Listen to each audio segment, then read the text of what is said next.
Tomorrow sees the last of this autumn's political party conferences.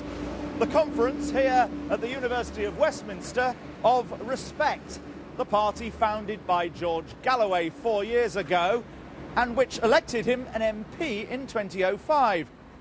Only tomorrow, Mr. Galloway won't actually be here. Instead, George Galloway will tomorrow come here to the Bishopsgate Foundation in the City of London, to the national conference of a new party called Respect Renewal. Confused?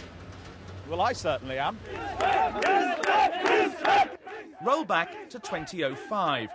Now, we always knew that the Respect Party, which cheered George Galloway's stunning victory, was a fragile coalition. Muslims, Marxists and a ragbag of others on the left. But now, as Newsnight forecast 2 months ago, it's split in two, amid claims of threats and violence. Respect's first elected councillor says that after he broke away from Mr. Galloway's faction on Tower Hamlets Council a few weeks ago, he was attacked by 3 men.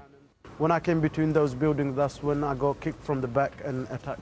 This is not an isolated incident. My window was smashed and I have received threatening email.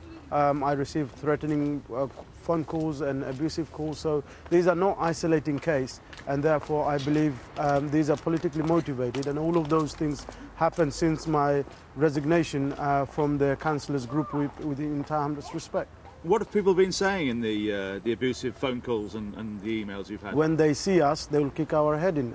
So you think these men were Galloway supporters? The email has been passed to the police and they are tracing it. But all I'm saying, because it is too much to be a coincidence, since my resignation, all of this happens, and therefore I believe they are politically motivated.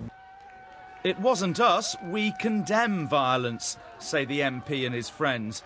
Those friends include Ken Loach, the award-winning film director and activist. And tomorrow, Best Supporting Actor at the Galloway Respect Conference. Yes, it's true, Respect has split. And it's a pity, because it started so well. It had an elected MP, it had many councillors, but it became plain in the last year or so that it wasn't growing at the rate it should.